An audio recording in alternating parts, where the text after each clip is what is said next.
On the day that he was born, Max slept for most of the time.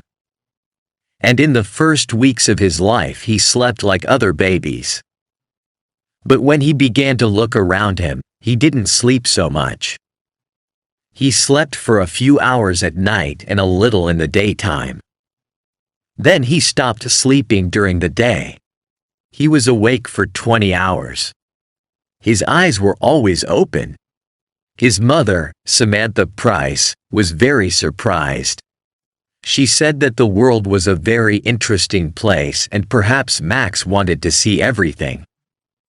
She thought this was because he was intelligent.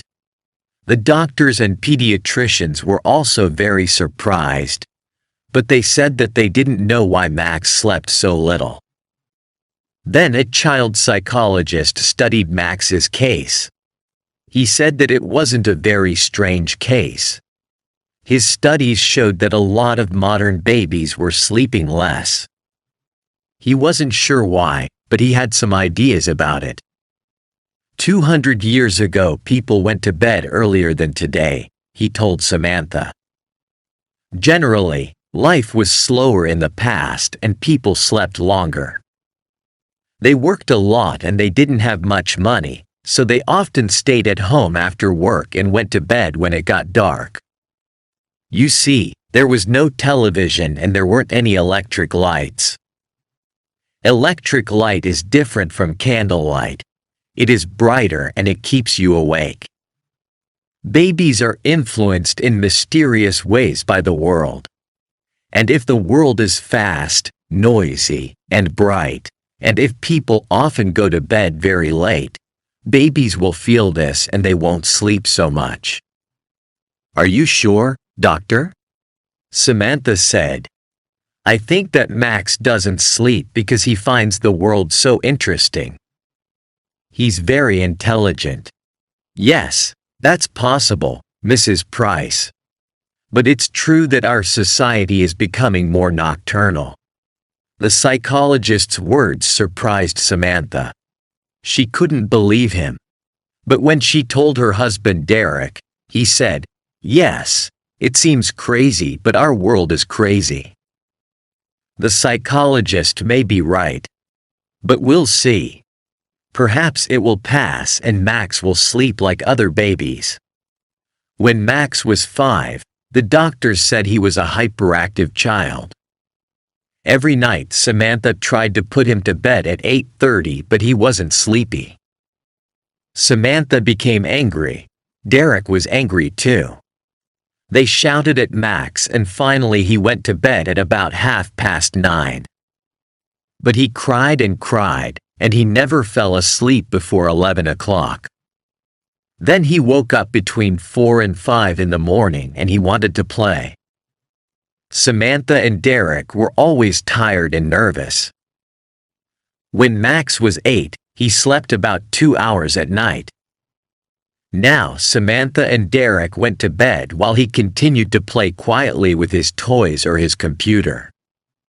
He did lots of things to pass the time and he didn't often feel bored. He liked the electronic light of the TV or computer.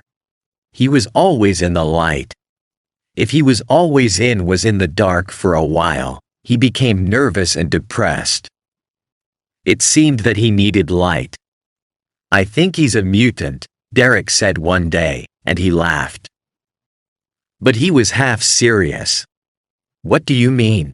Asked Samantha. Nature is trying to produce a new kind of human and Max is an experiment, Derek replied, laughing. He's a child of the future.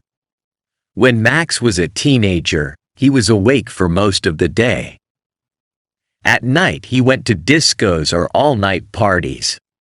He watched videos or late-night films on TV, and he listened to music.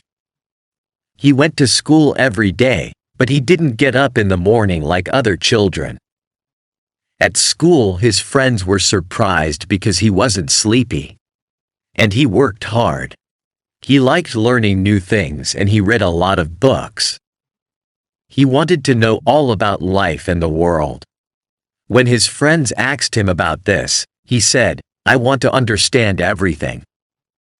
The world is a big, interesting place and life is short. We sleep too much.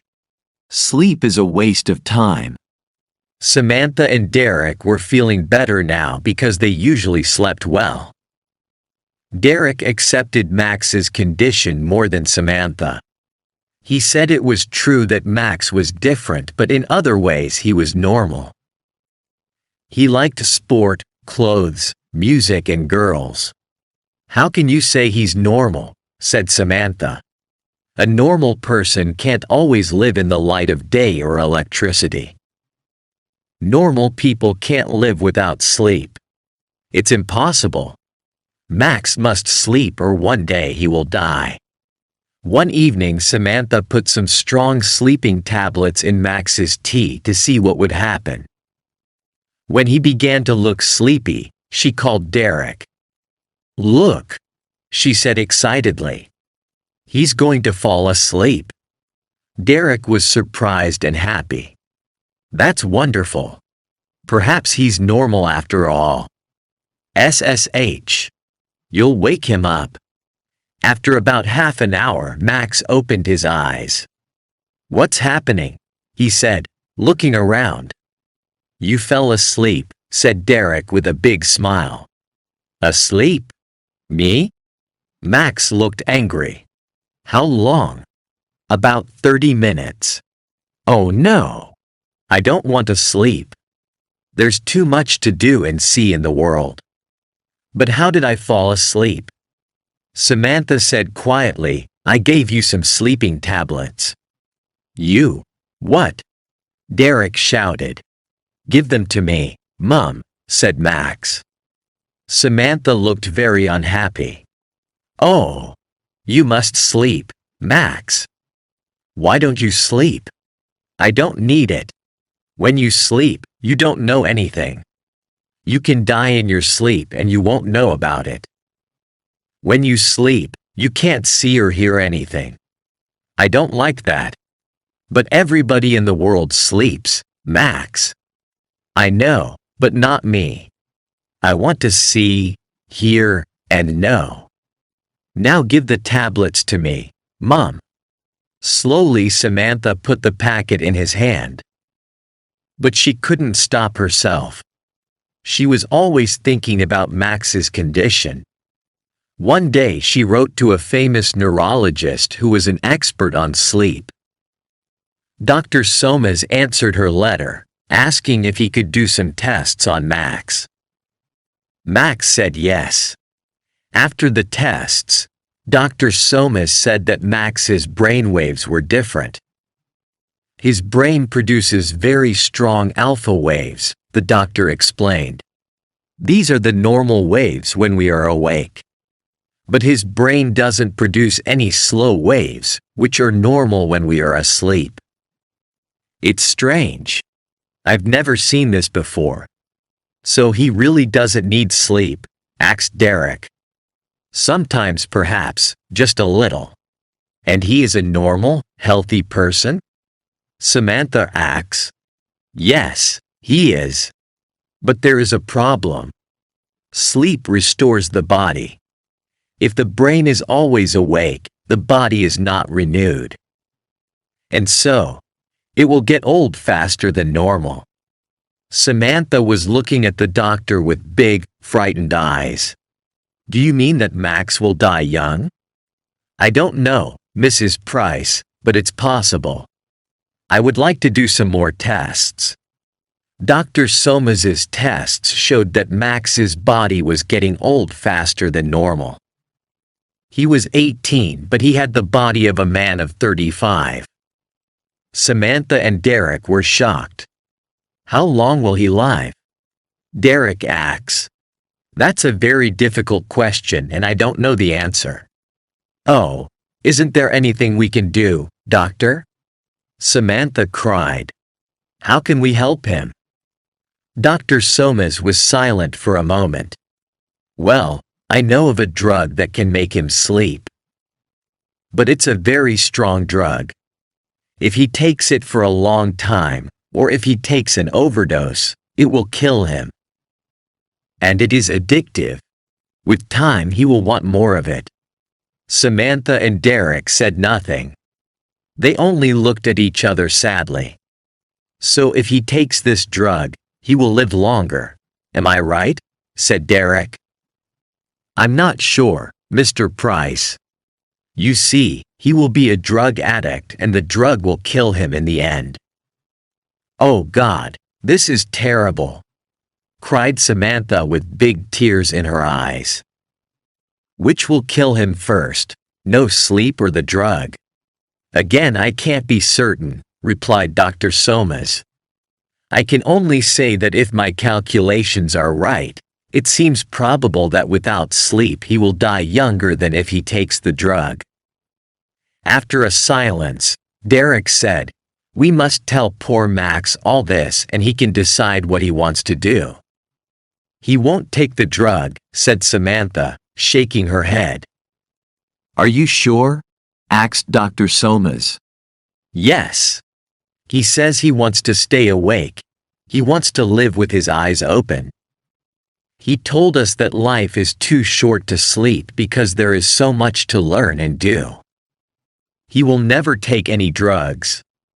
But you and Mr. Price must tell him that it's better to take the drug, Dr. Somas said. When he understands the problem, perhaps he will decide to take it. That night Samantha and Derek talked to Max. They told him the situation and said that Dr. Somas thought it would be better for him to take the drug. And what do you think? Max asked them. We agree with the doctor, said Derek. No, said Max. I won't take any drugs. Take your time, Max, said Derek. Think about it. The answer is no. I don't want to spend half my life sleeping in darkness. I prefer to live for a short time awake in the light. The world is a miracle and I don't want to miss any of it. But Dr. Somas said you will be dead before you are 40, said Samantha, beginning to cry. Max smiled. The number of years I live is not important. How I live is more important. What I do and what I am is more important. Samantha was very unhappy. Oh Max, my darling boy, please take the drug. I'm sorry, Mum, but I can't. Then Max smiled. Will you excuse me now? If I'm going to die young, I haven't got much time. So Max continued to work and play and live fast. But he lived a quiet, clean life. He didn't smoke or drink alcohol, and he didn't eat too much. He didn't worry about small things. He didn't think about money. And he didn't waste time. He traveled a lot and looked carefully at the world and people. They interested him. And he studied hard. He was always bright and awake. He always wanted to learn new things. The medical experts said that Max's body and brain were not influenced by the diurnal rhythm, like every animal on Earth. I'm sure he's from another planet, laughed Derek. He liked Max's strange condition now. It was different. But Samantha didn't like it. She did everything possible to make Max normal. For years, only a few doctors and scientists knew about Max's condition. Samantha and Derek didn't tell anybody. It was a big secret. So Max lived quietly and he was happy. When he left school, he got a job in a bank. Then he met a girl called Wendy and they fell in love and got married. Max was 30 years old. He didn't tell Wendy about his condition, so she didn't know anything. But she began to notice things, and one day she told Samantha that Max didn't sleep much but he was never tired. The two women talked, and finally Samantha told Wendy the secret. Wendy was shocked and amazed. Is Max really going to die before he's 40? Nobody knows. Dr. Somas said that if he lives quietly, he will probably live longer. But listen, Wendy. You must not tell anybody about this, not even your friends. Nobody must know. It's a big secret. Why? Said Wendy. Because he must live quietly. Then he will be happy and he will live longer. So the world must never know, especially the newspapers and magazines. They must never, never know. Do you understand, Wendy? You must never say anything to the media. Promise? Yes, all right, I promise, Wendy answered. Wendy was a good person and a good wife, but she liked money and she liked a lot of it. She loved spending money.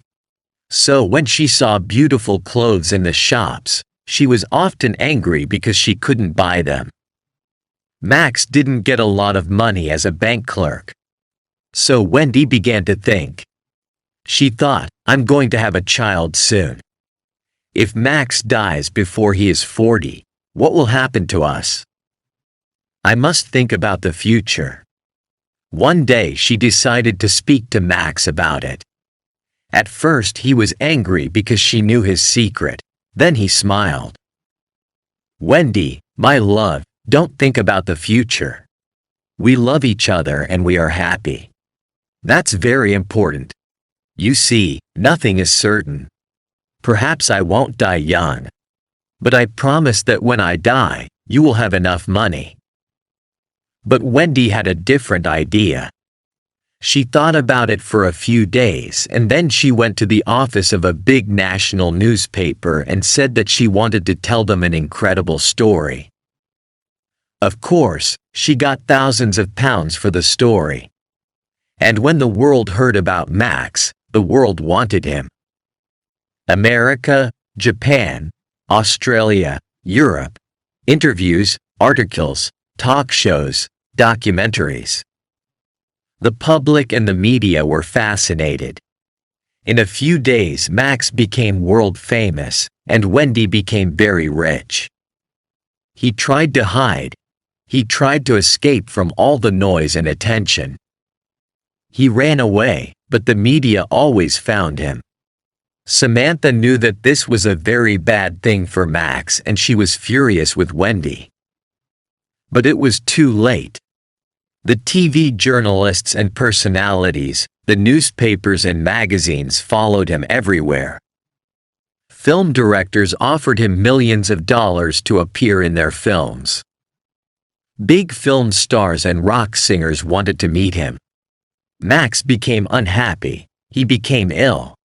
He didn't eat and he got very thin.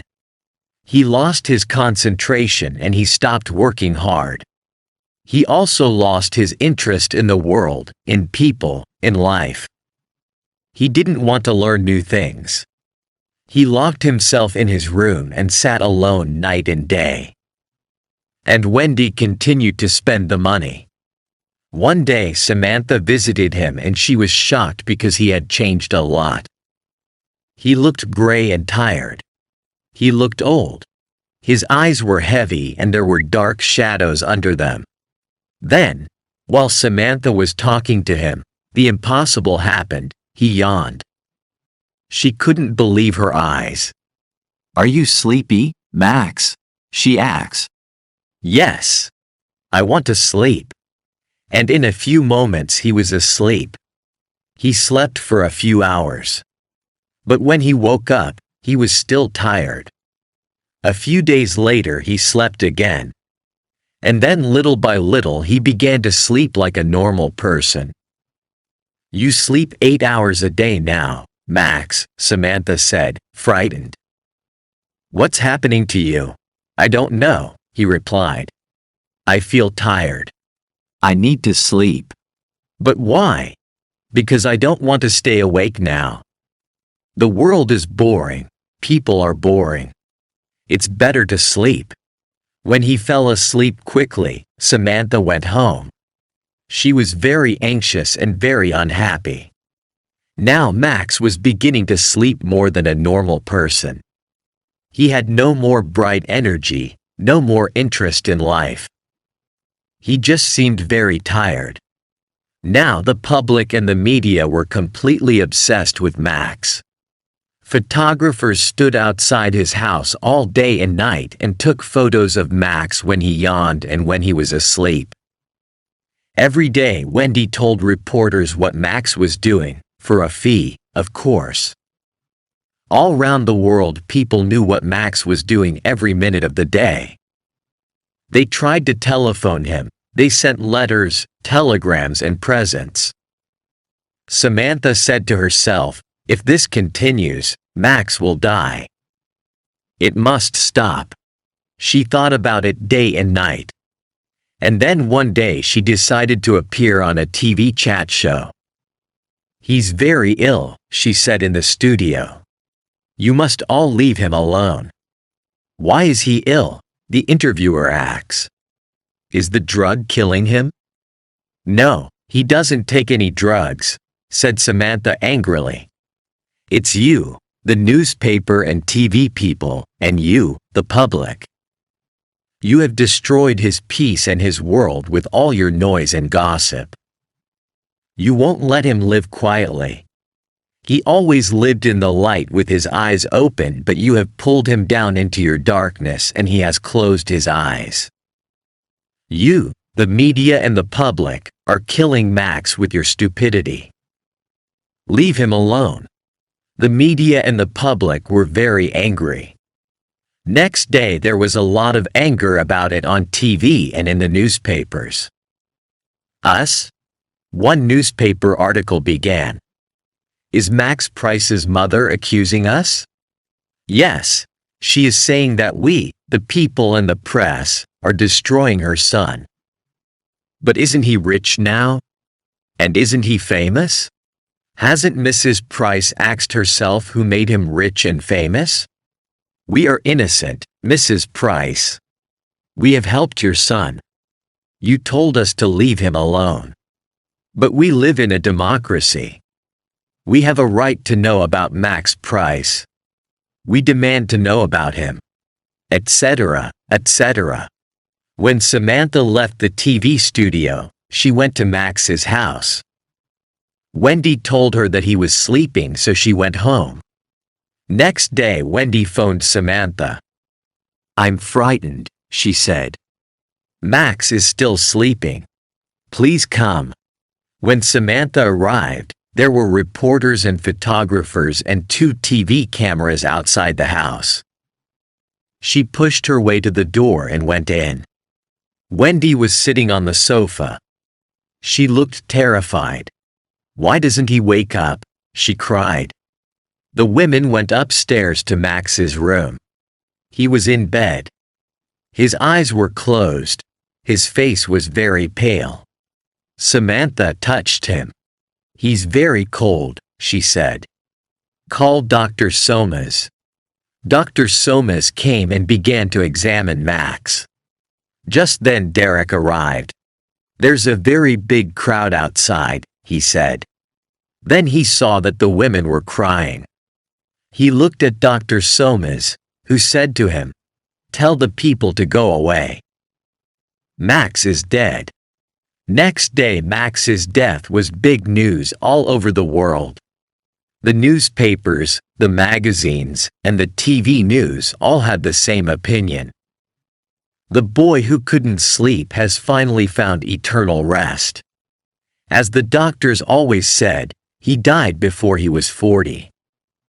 This shows that the people and the media are not responsible. Conclusion above is a summary of The Boy Who Couldn't Sleep by Foreman Peter. Hopefully, learn English through the stories. We have contributed to help you learn English in general, and the application in communication in particular, become more accessible and more interesting. Good luck with your studies and soon.